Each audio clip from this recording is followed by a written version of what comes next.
Young generation এইভাবে affected হয়ে যাচ্ছে, ইয়াং জেনারেশনকেই পাকিস্তান টার্গেট করছে, তো ইয়াং জেনারেশন কেন এভাবে অ্যাফেক্টেড হচ্ছে? এখন অন্তত এখন বিগত 10 বছর বা 15 বছর ধরে ভারতবর্ষের ইকোনমি এতটাই খুব সুন্দর দিকে এগিয়ে যাচ্ছে, এবং সেই জায়গায় দাঁড়িয়ে যে অভাবে সবাই এরা করছে তা নয়।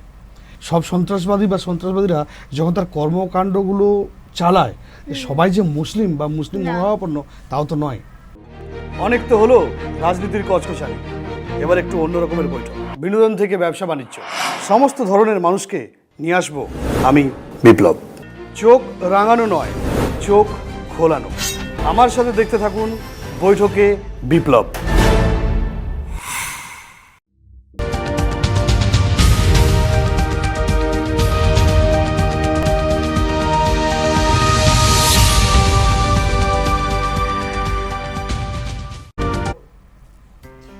নমস্কার, বৈঠকে বিপ্লবের আরো একটা এপিসোডে আপনাদের স্বাগত জানাই।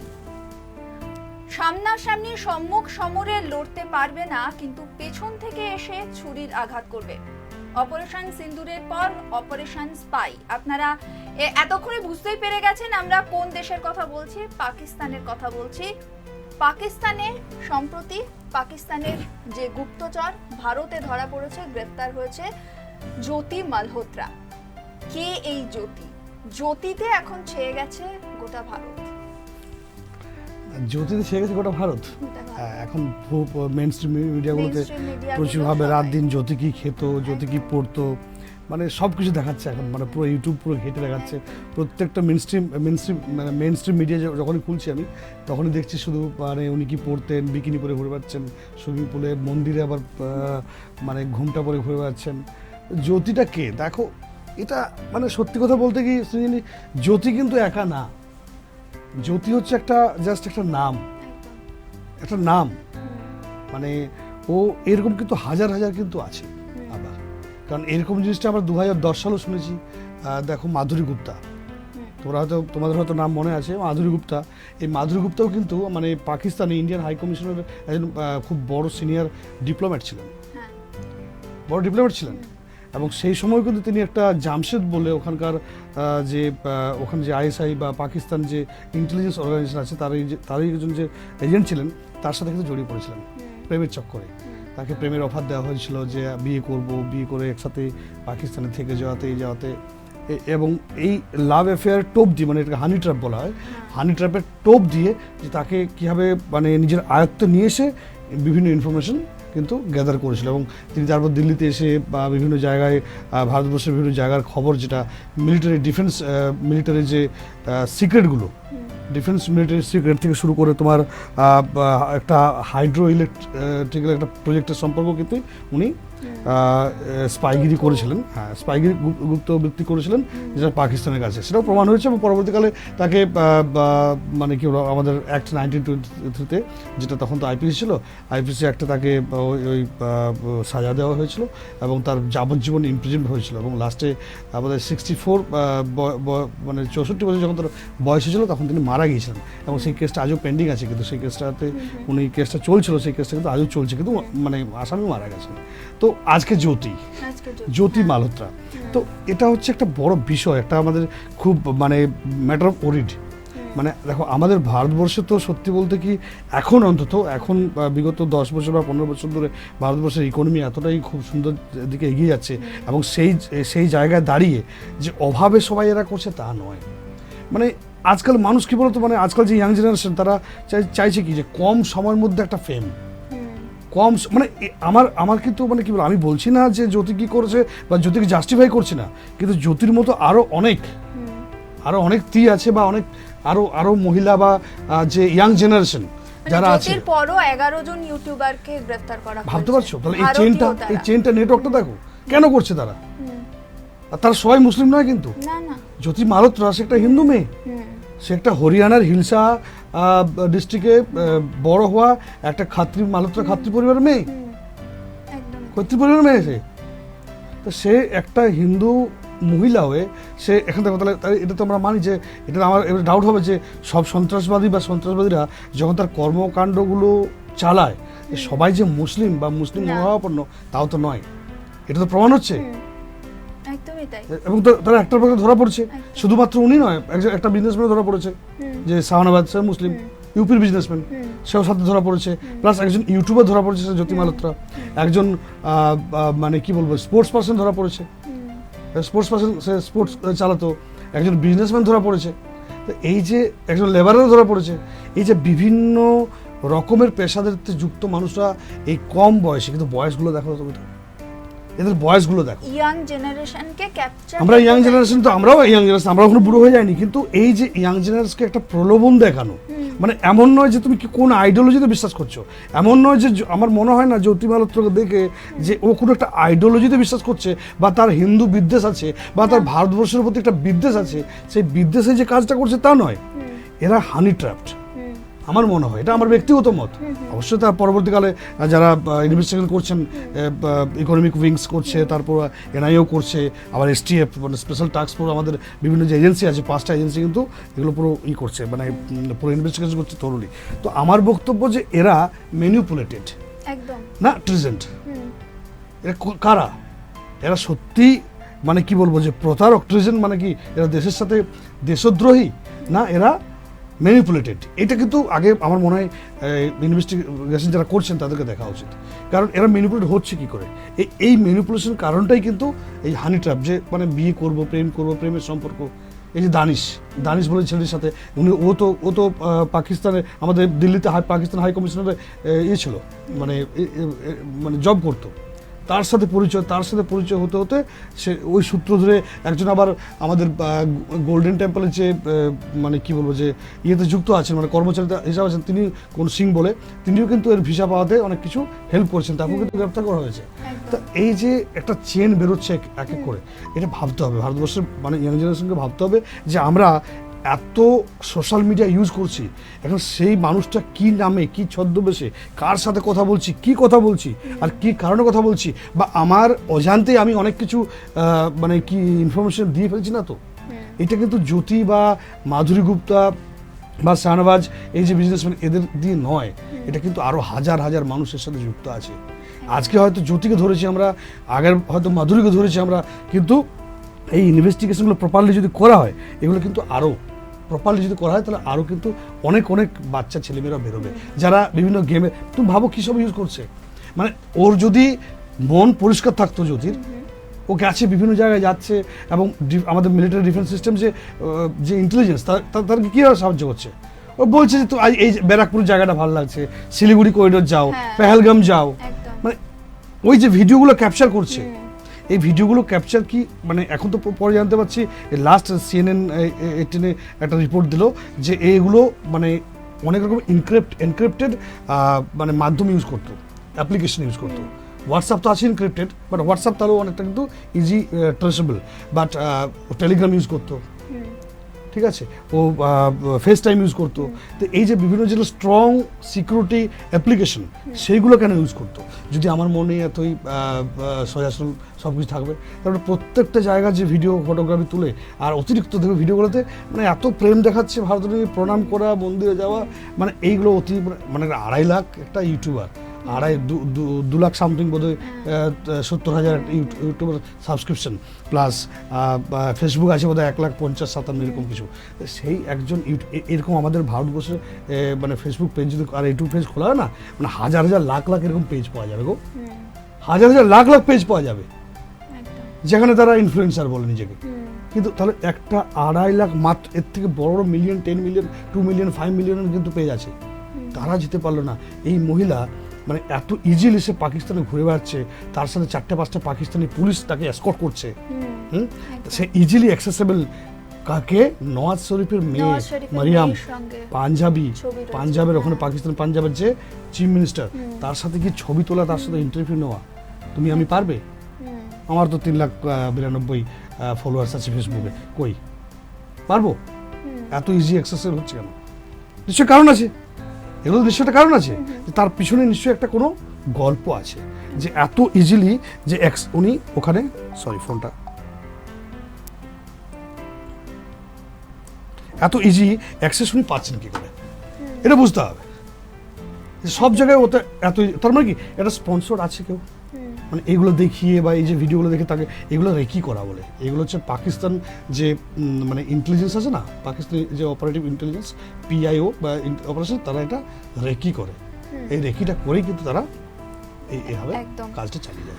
আপনি যেমনটা বলছিলেন যে পাকিস্তানের বা এই যে মানে ইয়াং জেনারেশন এইভাবে অ্যাফেক্টেড হয়ে যাচ্ছে, ইয়াং জেনারেশনকেই পাকিস্তান টার্গেট করছে, তো ইয়াং জেনারেশন কেন এভাবে অ্যাফেক্টেড হচ্ছে? আরে সবচেয়ে বেশি এখন দেখো আফগানিস্তানকেও বলবো আর পাকিস্তানকেও বলবো, সবচেয়ে ড্রাগ কিন্তু ওখান থেকে আসে। ওই পথ দিয়ে কিন্তু ড্রাগ আমাদের ইন্ডিয়াতে ঢোকে। কোকেন থেকে শুরু করে আফিম থেকে শুরু করে গাঁজা থেকে শুরু করে সব ওই জায়গা থেকে বেশি ধরা পড়ে কেন? তার মানে তারা কি হবে, তারা তো ডাইরেক্টলি যুদ্ধ করতে পারছে না।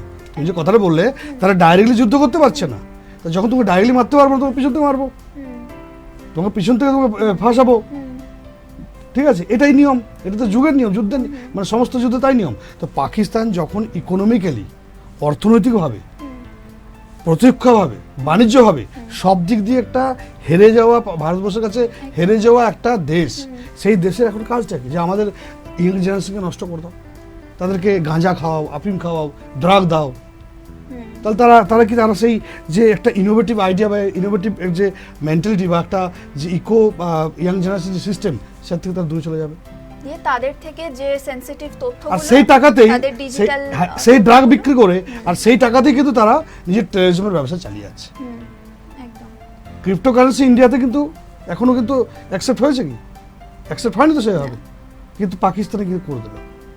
মানে যত রকমের 2 নম্বরী ব্যবসা, যত রকমের মানে কি বলবো যে অসৎ পথে ইলিসিট অ্যাক্টিভিটি, সেগুলো কিন্তু পাকিস্তানই সম্ভব। আর তারা এটা একটাই কারণে করছে যে ভাই তোমাকে আমি হাতে মারতে পারছি না, তোমাকে আমি পাতে মারবো, তাই স্পাইগিরি করছে। আর ইয়াং জেনারেশন কি চাইছে? যে কম সময়ে টাকা পাচ্ছি, আমার গাড়ি লেভিস গাড়ি হয়ে যাচ্ছে, আমার ভালো বাংলো হয়ে যাচ্ছে, আমি ভালো খেতে পাচ্ছি, আমি ঘুরতে পাচ্ছি, দেশের সাথে একটু বিদ্বেষ করলেই বা বললাম। আজকে ওনাকে যে কেসগুলো দেওয়া হয়েছে 152 বিএনএস 152 বিএনএস কেস দেওয়া হয়েছে, যাতে 3, 4, 5 সব কটা সেকশন কিন্তু অ্যাজ পার অ্যাক্ট অফ 1932 অ্যাক্টে কিন্তু লাগানো হয়েছে।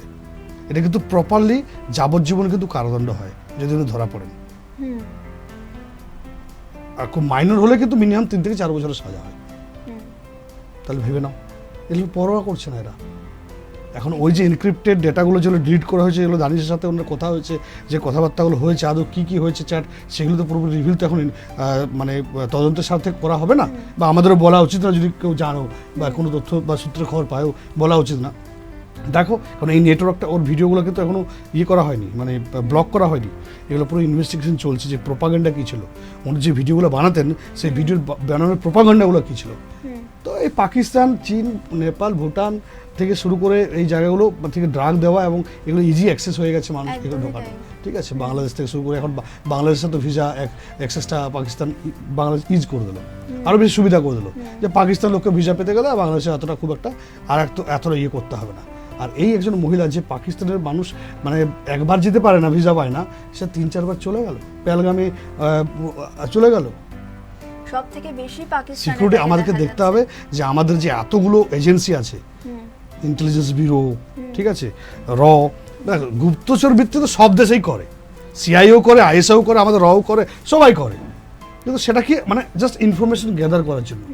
কিন্তু আমাদের দেশে যখন অন্যান্য দেশে কাজ করে ইনফরমেশন গ্যাদার করছে, আমেরিকার সিআইএ যখন অন্যান্য দেশে গিয়ে ইনফরমেশন গ্যাদার করছে, আমেরিকার আইএসআই করছে, মোসাদ করছে ইসরায়েলের, তো এরা তো মানে কি বলবো যে এরা তো ইনফরমেশন গ্যাদার করে, কাউকে হার্ম করার জন্য করে না, জাস্ট একটা মানে কি বল জিও পলিটিক্স রিলেশনশিপে কি চলছে কি না চলছে একটা মানে করার জন্য। কিন্তু যখন নিজের দেশের লোকেই নিজের দেশের সাথে বিশ্বাসঘাতকতা করে, সেটার থেকে শেমফুল ঘটনা বা লজ্জাজনক ঘটনা আর কি হতে পারে সেখানে? একদমই তাই।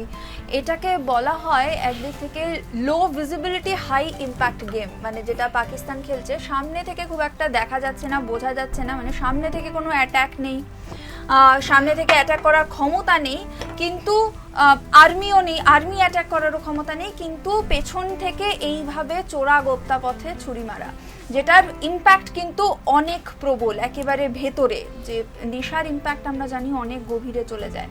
আর এই ধরনের হানি ট্র্যাপ বা এই ধরনের গুপ্তচর বৃত্তি, এর ইম্প্যাক্ট যথেষ্ট কিন্তু রয়েছে। আরও একটা প্রশ্ন যেটা আসছে সঙ্গে সঙ্গে, যে এই যে জ্যোতি মালহোত্রা, এর সঙ্গে একটা বঙ্গযোগের কিন্তু বড় সড়ো ব্যাপার ঘটেছে। ব্যারাকপুরে তাকে দেখা গেছে, ব্যারাকপুর একটা খুব সেন্সিটিভ জায়গা, প্লাস তাকে শিলিগুড়িতে যেতে দেখা গেছে, যেটা সেন্সিটিভ জায়গা। এটা বলার কি আছে, বা বঙ্গযোগ বলো না, বঙ্গযোগ কথাটা হচ্ছে অনেক বড় কথা। বঙ্গযোগ মানে বা গুজার যোগ, ওগুলো সব জায়গায় পাওয়া গেছে, শিলিগুড়িতে পাওয়া, মানে দেখতে হবে যে আমাদের দুর্বল জায়গা যেটা অন্য দেশরা ভাবে। তোমাকে আগেও বলেছি আগের একটা অনুষ্ঠানে যে পাকিস্তানের পিওকে, তার মানে ওই জ্যোতি মালহোত্রা পেহেলগামও গেছে, আছে তো।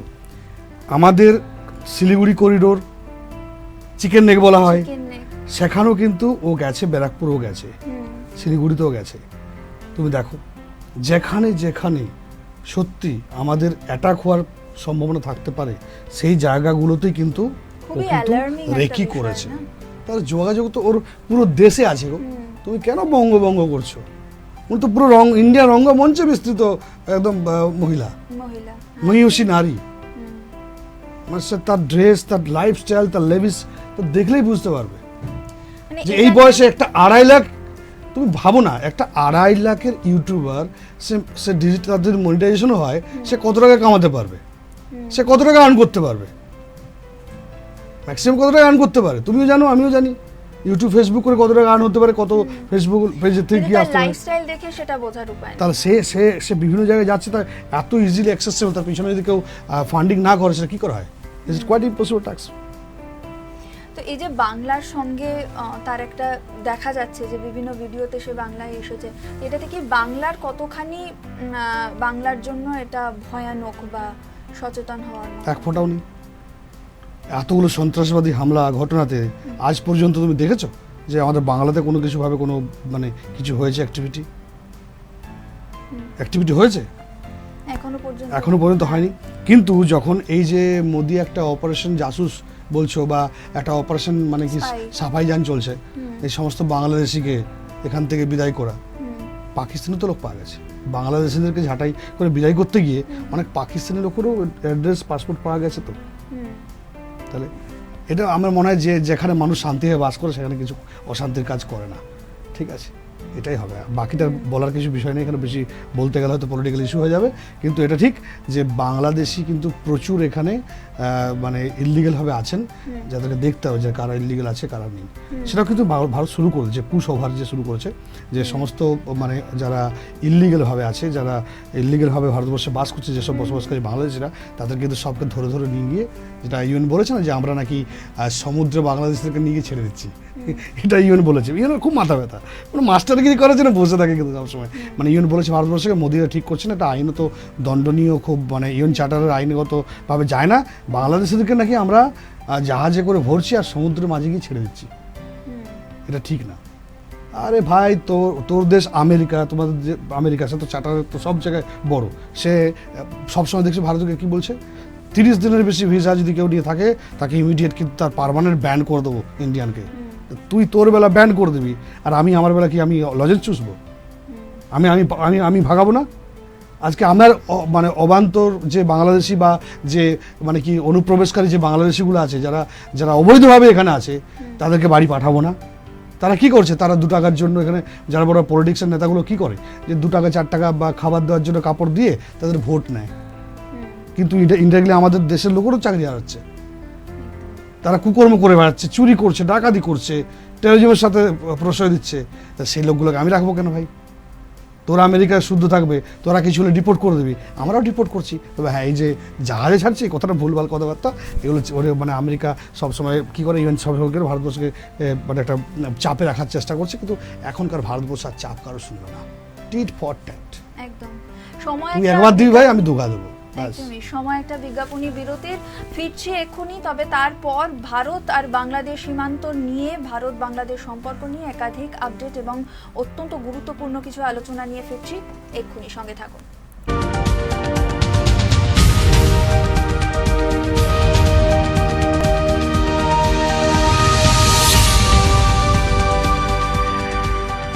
এই অনুষ্ঠানটি নিবেদন করলেন Arin media and entertainment private limited, mydigitech.in, indiabricks.in, advodunia.com।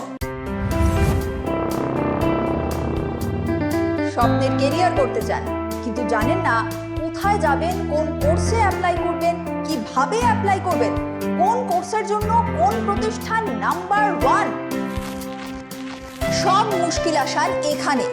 কোথায় কি কোর্স হারির খবর দেব আমি সবার আগে আপনার জন্য। তাই কেরিয়ার নিয়ে আর চিন্তা নয়, আমার সঙ্গে দেখুন বৈঠক প্রতি রবিবার রাত 9টায়। ডিজিটাল অ্যারেস্ট, সাইবার ক্রাইম, সবের মাঝে রং বদলে যাচ্ছে আসল অপরাধেরই। আমি ভয় পাই না, জানাবো আইনের আসল মারপ্যাচ। আমার সাথে দেখুন হ্যান্ডস আপ প্রতি শুক্রবার রাত 9টায়। রাজনীতির টেস্ট পেপার, হয় এসপার নয় ওসপার। প্রশ্ন কিন্তু কড়া, জবাব কি চড়া? শুধুই তর্ক না যুক্তিতেও শান? দেখুন পডকাস্টে পঞ্চবার। কাজের চাপে আপনি নিজের যত্ন নিতে ভুলে যান? চিন্তা করবেন না, আমরা আসছি খুব সহজ কিছু হেলথ টিপস নিয়ে। সুস্থ থাকতে গেলে কি করবেন, কি করবেন না, কি খাবেন, কি খাবেন না, আমরা জানাবো আপনাকে সেই সব যা আপনি কখনোই জানতেন না। দেখুন সুস্থ থাকুন প্রতিদিন শুধুমাত্র স্কাই নিউজ বাংলায়। নীতি না দুর্নীতি, জনদরদি না জনবিরোধী, প্রতিশ্রুতির ফুলঝুরি না মিথ্যার ঝুড়ি। দেখুন কথার কুস্তি।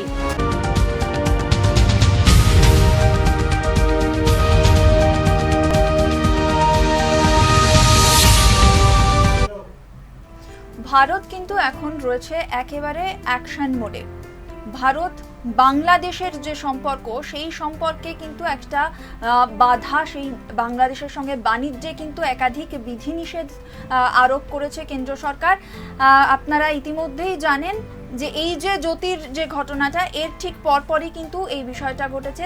তার একটা ইম্প্যাক্ট আবার পড়েছে কিন্তু চীনের সঙ্গে সম্পর্কেও। কিভাবে, সেটা আমার পরের প্রশ্ন। বাংলাদেশ আর চীন এবং ভারত, নতুন যখন কেয়ারটেকার গভর্নমেন্ট এলো, মোহাম্মদ ইউনাস, তখন ওনার ফার্স্ট, যখন আমরা জেনারেলি কি জানি যে বাংলাদেশ, নেপাল, ভুটান, শ্রীলঙ্কা, ঠিক আছে, এখানে নতুন সরকার গঠন হলে তারা প্রথমে ভারত ভিজিট করে, বা মালদ্বীপও তারা ভারত ভিজিট করে। এখন দেখো মালদ্বীপ কি করলো, ইন্ডিয়া আউট। বাংলাদেশ কি করলো, যে ভারতের বন্ধুত্ব সরকার, আওয়ামী লীগ সরকার, হাসিনা সরকার, সেই পড়ে যাওয়ার পর থেকে কিন্তু সমস্ত কিছু একের পর এক ইন্ডিয়ান বিরোধী বা ভারত বিরোধী ডিসিশন নেওয়া শুরু করলো, ঠিক আছে। পাকিস্তান তো সবসময় ছিলই। শ্রীলঙ্কাও কিন্তু চীনের দিকে, শ্রীলঙ্কার একটা বন্দর যেটা বা একটা পোর্ট, সেটাও কিন্তু চীনকে বিক্রি করে লিজে দেওয়া হয়ে গেছে। নেপালও কিন্তু অনেকটাই, নেপাল চেষ্টা করে চীনের সাথে করা, ভুটানও তাই, মালদ্বীপ তো তুমি জানোই কি। তো এইগুলো হচ্ছে কেন? এই এতগুলো শক্তি, মানে আমরা ভারতবর্ষ যে দেশ, তার আশেপাশে যে প্রতিবেশী দেশ, মানে আমরা যেমন অটল বিহারী বাজপেয়ী বলেছিলেন একটা কথা যে you can change your enemy but you can't change your neighbour, এটা বলেছিলেন। তো তারপর সত্ত্বেও কিন্তু এতগুলো, মানে সবাই ভারতের বিরুদ্ধে যাচ্ছে কেন? কারণ আমি মনে করি এটা স্বাভাবিক। অনেকেই দেখছি, অনেকেই বলছেন, অনেক বিশেষজ্ঞরা বলছেন এটা অ্যাবনর্মালিটি, এটা মানে মোদী সরকারের ফরেন অ্যাফেয়ার্সের ফেলিওরিটি। আমি বলবো না, আমি বলবো যে আমরা বিগত কয়েক দশক ধরে যে কম্প্রোমাইজটা করে এসেছি, সেই কম্প্রোমাইজটা এখন কম্পিটিশনে দাঁড়িয়ে গেছে। আমরা সব কিছুতে কিন্তু কম্প্রোমাইজ করে এসেছি, বাংলাদেশ বলো, আর আমরা এখন কম্পিটিশনের মার্কেট, আমরা কম্প্রোমাইজের জায়গাগুলো আর রাখবো না। Give and take policy, do business in a good equation. বাংলাদেশের ইউনাস গিয়ে ওখানে কি বললো, সবচেয়ে শুরুটা কি করলেন উনি, ওখানে চীনে গিয়ে একটা বাণিজ্য সভার মিটিং উনি কি বললেন যে 7 সিস্টার্স অফ দ্য ইন্ডিয়া, মানে 7টা যে স্টেট আছে ইন্ডিয়ার, আর আমাদের কোরিয়াটা নিয়ে বলেন চিকেন নেক, যেটা বলেন এটা চিকেন নেক বলা হয়, এটা ল্যান্ডলক কান্ট্রি, অথবা ল্যান্ডলক কান্ট্রি বলে না, ল্যান্ডলক স্টেটস এরিয়া। তো চীন, তুমি আসো এখানে, ব্যবসা করো, প্রচুর পরিমাণে ব্যবসার সুযোগ আছে, কারণ we are the guardian of the বে। আরে ভাই, তোর পুরোটা বর্ডার জুড়ে আমরা ইন্ডিয়া আছি, পুরোটা বর্ডার জুড়ে আমরা আছি, এইটুকু বুদ্ধি নেই? আর বাংলাদেশি, পাকিস্তান, এদের থেকে তুমি বুদ্ধিমত্তা আশা করো কেন? এরা আজীবনটা নিজের পায়ে নিজে করে মেরেছে। তারপরে কি করলো ওরা? আমরা ইন্ডিয়াকে এখন ট্রান্সশিপ বন্ধ করে দিলাম, ট্রান্সশিপ বন্ধ করলাম। বাংলাদেশ বলো, বাহ আমাদের ট্রান্সশিপ বন্ধ করে দেবো, আমাদের কাছে আমার বাবা আছে চীন, জেঠু আছে পাকিস্তান, বাবা পাকিস্তান, জেঠু আছে চীন, ঠিক আছে, আমরা তো লড়তে পারবো। তারপর তো মাস্টার পিস্তুত ভাই তো মলদ্বীপ ফলদ্বীপগুলো আছেই পাশে, আমরা লড়ে নেবো। ওরাও কি করলো, ওরা যে আমাদের সুতো যাওয়াটা আর কি, যেটা আমাদের কার্পাস তুলে যে সুতোটা যেত আর কি, যে বিএম মাইনিং কি একটা বলে, তো ওটা বন্ধ করে দিল, মানে আমাদের যাওয়াটা বন্ধ করে দিল। দেখ ভারতবর্ষে কেমন দেখালো। তার মধ্যে হলো ঠিক আছে, এটা করেছো, well and good, we accept the challenge, properly accept, চলো আমরা স্থলপথে তোমাদের বাণিজ্য বন্ধ করে দিলাম, রপ্তানি তোমাদের যেখানে করতে সেটা বন্ধ করে দিলাম। ব্যাস, এখন সবাই চিন্তিত হয়েছে। এখন সব বাংলাদেশের বড় বড় যারা ওই বিশেষজ্ঞগুলো আছে তারা বলছে ভারতের সাথে কিন্তু এগুলো সব কথাবার্তা করে, ডায়ালগ করে, ওখানে যে বাণিজ্য উপদেষ্টা আছেন তিনি বলছেন কথাবার্তা বলে মানে সব কিছু মিটিয়ে নিয়ে আস্তে আস্তে এগোতে হবে। এখন বুঝতে পারছে। আর তোরা যুদ্ধ করে, নিজে বলছে আমরা তো যুদ্ধ করে ওদের সাথে পারবো না, আমাদের সাথে ভারতের সম্পর্ক খারাপ হলে এটা আমাদেরই লস। আর সেটা তাদের উপদেষ্টাকে কি বোঝা? তোদের যে মালিক বসে আছে, হয় না, আনঅ্যাকসেপ্টেড অ্যাডাপ্টেড মোহাম্মদ ইউনাস, উনি যে বসে আছেন, ওকে ভাগা। তোরা আগে রাজনৈতিকভাবে একটা ডেমোক্রেটিক ওয়েতে ভোট করে, ইলেকশন করে আগে একটা সরকারে নিয়ে আমাদের সমস্ত মন্ত্রিত্ব এমনি থেকে সবাই ডিক্লারেশন আছে, তোমরা যখন সুস্পষ্ট সরকার গঠন করবে আমরা আছি। ইভেন রিসেন্টলি আওয়ামী লীগকে নিষিদ্ধ করলো, সেখানেও ভারতবর্ষ রিয়াকশন করেছে যে কোনো একটা রাজনৈতিক দলকে এইভাবে বিনা প্ররোচনায় কীভাবে নিষিদ্ধ করতে পারে। হিন্দু নিধন নিয়ে, হিন্দু লঘু সম্প্রদায়ের উপর অত্যাচার নিয়ে আমরা ভারত বলেছি, তো সেটা আমরা বলছি। শ্রীলঙ্কা শুধরেছে, এখন দেখো যেগুলো বিগড়ানোর রাস্তায় আছে সেগুলো হচ্ছে পাকিস্তান, বাংলাদেশ। শুধরানোর রাস্তায় আছে নেপাল, ভুটান, শ্রীলঙ্কা, মালদ্বীপ। এরা শুধরাচ্ছে, এরা বুঝতে পারছে। এরা এটা বুঝছে না যে চীন যদি তোকে কিছু দেয় তার পরিবর্তে কিন্তু তোর থেকে কিছু নিয়ে নেবে। সিম্পল বাংলা ভাষায় বলছি, আমি যদি তোমাকে 10 টাকা দিই, আমি তোমার পোর্ট, তুমি যদি তোমার টাকা দিতে পারবে, তোমার পোর্ট নিয়ে নেবো, তোমার এয়ারপোর্ট নিয়ে নেবো, তোমার বন্দর নিয়ে নেবো, বা তোমার জমি নিয়ে নেবো, বা আমি একটা এমন শর্ত দেবো যে তোমাকে সেটা করতে হবে বাধ্য, তুমি বা স্পাইগিরি করাবো, বা আমার মিলিটারি থাকবে। এটা যদি চীন করে বা আমেরিকা করে। কিন্তু ভারতবর্ষ তোমাদেরকে এতদিন দেখেছে, সেই বাংলাদেশকে, যে বাংলাদেশকে স্বাধীন করার ক্ষেত্রে ভারতবর্ষের অবদান অভূতপূর্ব একটা ইতিহাস আছে আমাদের। যে মলদ্বীপকে আমরা তাদের কোভিডের সময় তাদের মানে মেডিকেল এড থেকে শুরু করে সমস্ত জল থেকে শুরু তাদেরকে দিলাম, সব জায়গায় শ্রীলঙ্কাকে এত হেল্প করলাম। শ্রীলঙ্কার প্রেসিডেন্সিতে ক্যাম্পেনিংয়ে প্রেসিডেন্সিতে রিবিল্ড করাতে এলটিটির সাথে আমরা লড়াই করে নিলাম, এবার আমরা যুদ্ধ ঘোষণা করে নিলাম।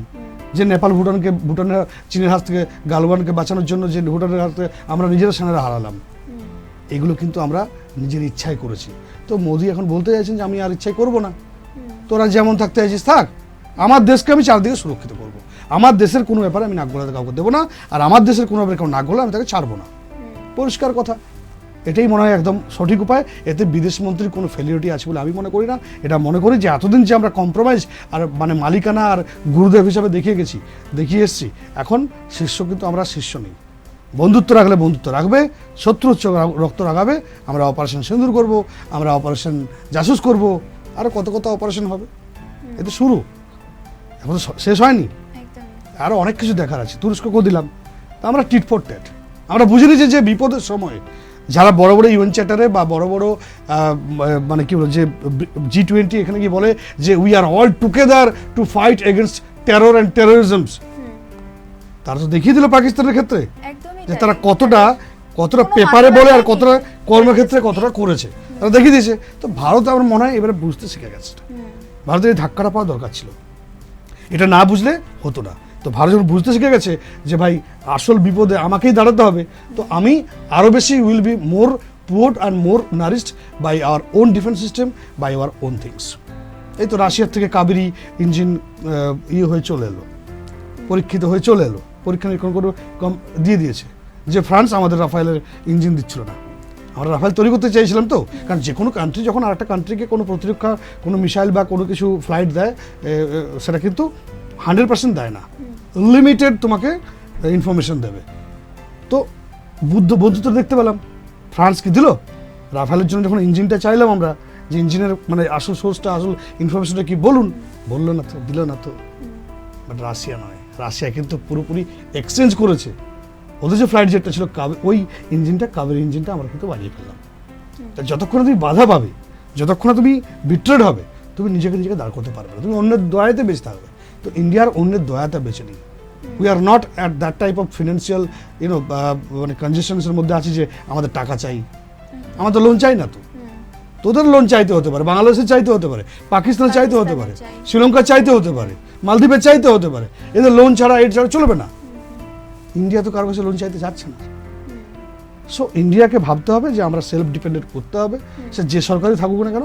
আর এখানে মানে পলিটিক্সটাকে একটু কম করতে হবে, সেনার ক্ষেত্রে পলিটিক্সটা কম করতে হবে, একে অপরকে বিশ্বাস রাখতে হবে। আর তোমরা যে কাদা ছড়ি করবে সেটা চার দেওয়ালের মধ্যে করো না, পাবলিকের সামনে করছো কেন? আজকে জয়শঙ্করকে যেমন কংগ্রেস অ্যাটাক করলো, রাহুল গান্ধী কিছু একটা বলে অ্যাটাক করলো যে যে আমাদেরকে দেশ জানতে চাইছে, টুইটার করেছেন, দেশ জানতে চাইছে যে আমরা পাকিস্তান আমাদের কোটা ফাইটার জেট নষ্ট করেছে। এটা কোনো কথা হলো? আমি সেদিন কালকে একটা পোস্ট দিলাম, কং please can you take some rest now. আমি আমার দেশের 2-3টে দিক পড়েও গেছে, কোনো দেশ বলবে যে আমার 2-3টে প্লেন পড়ে গেছে? এইটুকু বুদ্ধি নেই। এরা বড় বড় নেতাগো, আমার সাধারণ মানুষের ছোট বুদ্ধি আছে। তো এইগুলো ভাবতে হবে। সেই জায়গা থেকে কিন্তু আবার বাংলার মুখ্যমন্ত্রী মমতা বন্দ্যোপাধ্যায় অনেক বিচক্ষণতার পরিচয় দিয়েছেন বলা যায়। দেওয়া উচিত তো, দেওয়া তো উচিত। এই সময় দেখো, কালকে মমতা ব্যানার্জি প্রধানমন্ত্রী হতে পারেন, তখন অন্যান্যদের সাপোর্ট করতে হবে। কালকে রাহুল গান্ধী প্রধানমন্ত্রী হতে পারেন, তখন অন্যান্যদের সাপোর্ট করতে হবে।